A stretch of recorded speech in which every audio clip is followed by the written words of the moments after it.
वह पावस का प्रथम दिवस जब पहली बूंद धरा पर आई।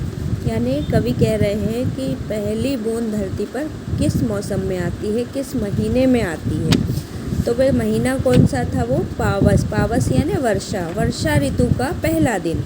तो जब वर्षा ऋतु आरंभ हुई थी, यानी कि वर्षा आरंभ हुई, उसे हम मानसून भी कहते हैं। तो जैसे मानसून आता है और उसकी पहली बूंद गिरती है, तो जब पहली बूंद धरा पर आई, उस समय क्या हुआ? उस समय अंकुर फूटा, एक अंकुर धरती से फूट पड़ा।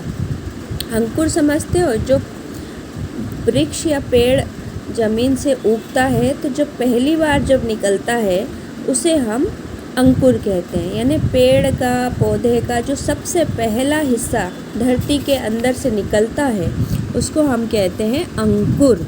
तो अंकुर फूट पड़ा धरती से, नव जीवन की ले अंगड़ाई। और वो अंकुर क्या था? नया नया जीवन लेकर आता है। जैसे कोई जब बच्चा नया नया धरती पर आता है, नया नया जन्म लेता है, तो वो अंगड़ाई लेता हुआ आता है। तो उसी तरह से एक पौधा भी अंगड़ाई लेते हुए वो धरती से निकल पड़ा, पौधा जो एक अंकुर के रूप में फूट पड़ा।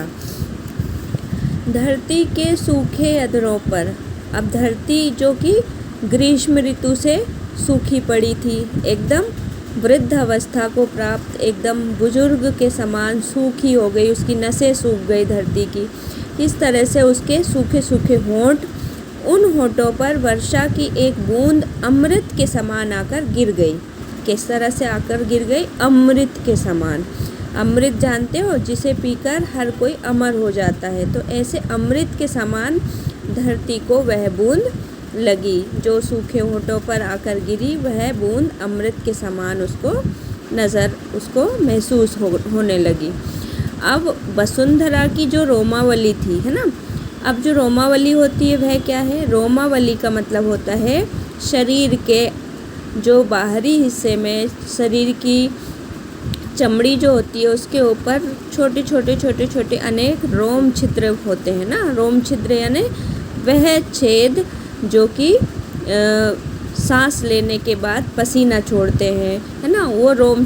तो पूरी वसुंधरा की जो रोमावली सी थी, वह भी अच्छी तरह से मुस्कुराने लगी। जो हरी दूब है, वही उस धरती की, अपनी धरती की रोमावली है। और वह जिस तरह से लहलहाती है, ऐसा प्रतीत होता है, ऐसा माना है कवि ने कि मान लो हरी दूब के रूप में जो रोमावली है वसुंधरा की, वह मुस्कुरा रही है, प्रसन्नता से मुस्कुरा रही है। पुलकी यानी प्रसन्न हुई, तो पुलकित होकर मुस्कुराती हुई नज़र आ रही है।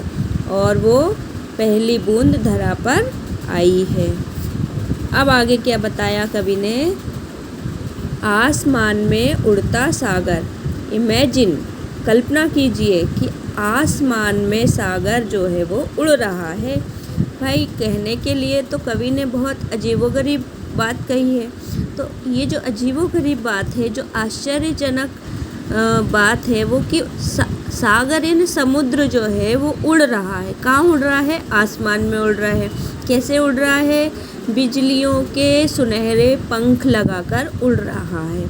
यहाँ पर कवि ने जो आसमान में बादल उड़ रहे हैं, उन बादलों को क्या कहा है? सागर कहा है। और यहाँ पर काव्य के सौंदर्य में चमत्कार उत्पन्न किया है, काव्य के सौंदर्य को बढ़ाया है। कैसे बढ़ाया है? जैसे किसी एक प्राकृतिक दृश्य को दूसरे प्राकृतिक दृश्य के रूप में बताया जाता है, तो उसे हम काव्य का सौंदर्य यानी अलंकारों का प्रयोग करते हैं। ये रूपक अलंकार है। यहाँ पर क्या प्रयोग किया है कवि ने? रूपक अलंकार। ठीक है। तो जो स्वर्णिम पंख हैं, वो किसके बने हुए हैं? बिजलियों के। उन स्वर्णिम परों से